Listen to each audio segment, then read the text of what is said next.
Hey guys, Janelle here from JanelleEmma.com. I want to talk to you today about identifying and building leaders. So this is something else that I learned at an event that I went to not long ago. And it was really good to see some of the key points that we were given about how to identify and build leaders and what type of leader you need to be yourself. So I thought I'd give those to you in, key points, dot points that you can write down for yourself. And it's just really good to open your eyes up to that and just to put it to the front of your mind, the type of leader that you should be, or that the type of leader that you need to be looking for when you're out there looking for leaders as well. So one thing they actually said, which I loved, it was a bit of a quote that they said was, a leader is one who knows the way, goes the way, and shows the way. And I thought that was really good. I now have that on my vision board, because it's something that I feel is really resonated with me, and it just sounded really good. So that was a little one there. Now, they also gave us a bit of a task to do, which I want to get you to do as well. So obviously in your own time, get yourself a pen and paper and write this down. And they actually asked us what we see are 5 amazing characteristics of a leader. What 5 characteristics would we want a leader to be? And to write those down. So I wrote my 5 characteristics down while I was in this seminar. And then they said, okay, those 5 characteristics you wrote down, that's the type of leader you need to become yourself. And I thought that was really cool because, we're looking for certain types of people to look up to, or the characteristics of a leader we want within our team. But it was good that they then put that back on us as well and made us think, oh, well, if I'm looking for those leaders, that's definitely the leader I need to become as well. So my 5 characteristics were integrity, provides value, consistency, trust, and self-motivated. And then when she said, okay, that's who you need to become, I was like, oh, wow, that is who I need to become. And hopefully that's who I already am. That's how people see me already anyway. Now, the other thing they sort of made sure, I just want to give you these in dot points. So I'm hoping that you can just write those down for yourself, and this is how it can help you to identify those leaders and build leaders within your team and make sure that you're one of those leaders yourself. So don't try and control your whole organization. I know it's hard to go into that, to not go into management mode. We're so used to the traditional business where you're either managing people or you're being managed by someone.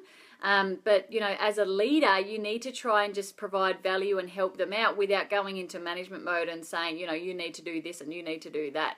So, and that's okay. That might be okay to do that for your direct downline, but you can't really manage that through your whole team, because if the ones who might be 8 levels deep than you, they'll be like, who is she again? Why should I be listening to her? You know what I mean? So it's just a matter of making sure that you're doing that with the right people, and the ones who you're watching, who are becoming those leaders, get them to do it with their teams as well.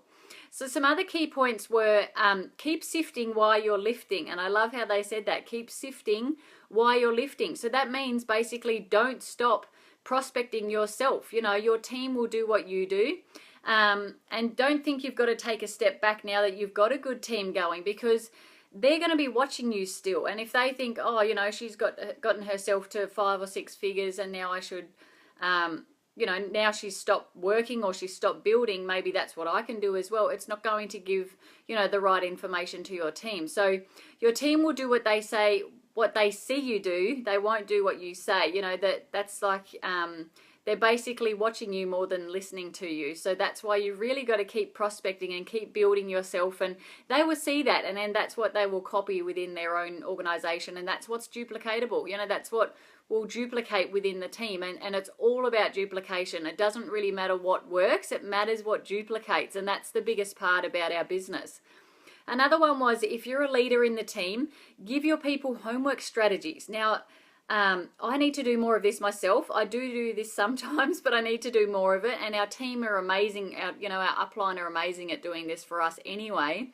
But this is what will help you to identify those leaders. So if you're giving people homework and you're seeing the ones that each time they're plugging in and they're doing that homework and they're giving you feedback and giving the homework back to you, of the task back to you of what you've asked them to do, that they're the ones that are looking like the leaders. They're the ones you need to be watching the most and following the most, because they're the ones that you can then help to create leadership in the team, so you're not having to do it all yourself. But the ones who you give homework to and they sort of don't ever do it, you know, they're the ones you don't want to be putting your time into, even though you feel like you want to give them more time because you think, well, how can I help you do this homework? How can I help you build your team a bit more? If they're not plugging in, they're not the ones to watch, because they're just not the ones that are wanting to build a business right now. It might just not be the right time for them. They might want to go slower within their business, and that's why it may take them a bit longer. But don't put your time into them until they're ready. And make your team accountable and ask them their goals. You know, one thing that I think we need to do more of is to making each other accountable. And you know, ask them their goals, ask them what their dreams are, ask them what they want you to help them with on a weekly or monthly basis, and set your team some goals as well, you know, some incentives and some strategies that they can use that is homework for them. You know, this month my team is doing a 60 and 30 day challenge, and you know, that's amazing. We've all already started. There's 30 of us that are doing it, and it just shows that when you knuckle down together and you do that together, it can create greatness in the team. And imagine how many people we're going to be talking to when you talk to 60 people in 30 days, and you've got that many people talking to people. It's just exciting to watch. And doing that, you know, giving each other a boost on that, and helping each other out and being accountable to each other is what makes the team grow. And they grow as unity. They don't just grow on their own, you know, and I think that's really important for us. And another good thing to do, which we are doing, you know, is creating Facebook groups for that. So in the Facebook group, you can have it privately, so you then all can talk and provide value, or you can talk about resolving concerns that you may have with the challenge, or just giving each other a bit of a boost every day, and putting things in there to help each other out to what's working for you in the day. And I think that's really good as well. Now think about times when people will be embarrassed, stressed, and uncomfortable. If there's people in your team that are willing to put their hand up and say, oh my God, I'm so fearful of doing this right now, but I'm going to do it anyway, you know they're the ones to watch, because they're making the effort, you know, to put themselves out there. And that's what a leader does. You know, that's another good way of identifying your leaders, is they will do something whether they're fearful of it or not, or they will do something if they know it's going to embarrass them or stress them out a little bit. They'll still put their hand up and do it anyway. And that's a good way to identify a leader on that, because they don't seem to mind to go into that uncomfortable zone. And we know when we go into that uncomfortable zone, that's when the magic happens anyway. But if you've got the scared ones who sit in the back corner, they don't say much, they're not really at a stage where they want to try new things, or they want to present in front of people, or they want to go out and prospect 60 people in 30 days, you know, then they're the ones who you need to deal with later on. Not look at them as the leader in the team. They're someone you need to nurture and help out as you go along, as time goes along, you know, because they just need that bit of extra support and confidence. They need to build their confidence. So you need to more work on them with mindset and personal development, as opposed to building a team. The other one is celebrating their wins. Now, we know that celebrating wins is a massive deal, and doesn't matter if they're big wins or small wins, whether the celebration is something that you personally help them with or not. It's so important to celebrate their wins and celebrate, you know, recognize them for what they're doing within their team, especially if they are one of the leaders in the team and they've got a few people under them who don't seem to be as confident in what they're doing.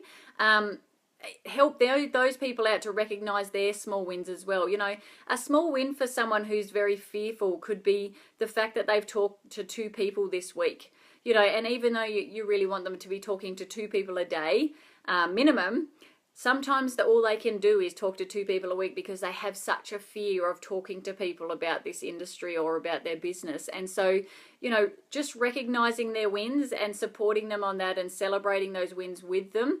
You know, do it on a training call, or congratulate them with a card or something, or you know, a really nice voice message or a video that you send to them can really help them out and boost their confidence, to make them go, well, I think I can actually do this, because my team is so supportive in helping me with that.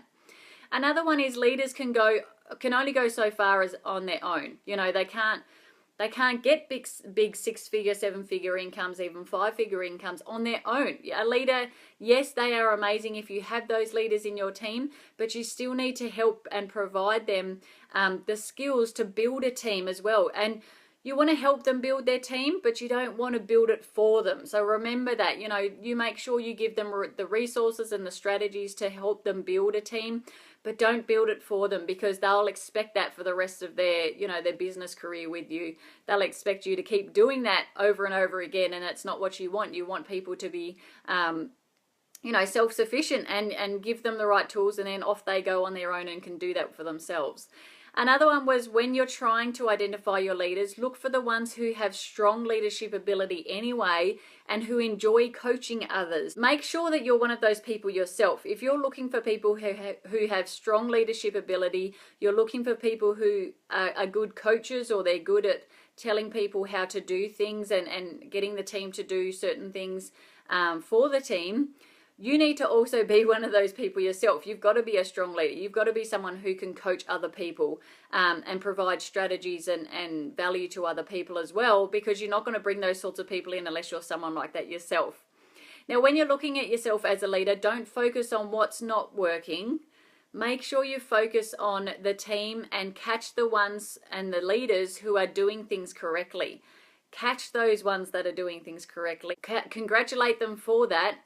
And also help them to make other leaders in the team that are like that as well, or help them to even build even further and be stronger as a leader, you know, and that's I think that's really important as well. And, you know, recognize them for that. People love recognition. People love to be recognized and congratulated for big or small wins. And so, you know, don't focus on what's not working. Focus on the things and get your team to focus on the things that are working within the team, and then keep moving forward in that direction. And don't try and think of, oh, well, this is not working today, or how come that didn't work last week, or why did no one get on that call, and, you know, that sort of stuff. It's not going to help the team. It brings the team down. So make sure you focus on what is working and what's not, instead of what's not working. Now, to close it off, I thought I'd ask you this, get you to ask yourself this question. Am I a leader that others see they can learn from and duplicate my actions for success? Am I a leader that others see they can learn from and duplicate my actions for success? So write that down for yourself and ask yourself if you are one of those leaders, if you are someone who the team can duplicate, and you're providing enough information, strategies, value, and resources that the team can use, that you're able to help and support them with. Are you one of those leaders? And if not, look at how you can be one of those leaders, or look at the dot points I've given you in this video to help you out on that. So I hope that was of value to you. Please like or share this if it was, and please share this with your team if you think it can help them out as well. And subscribe to my videos if there's something that you feel you're getting great value from. I'll see you all in the next video. See ya.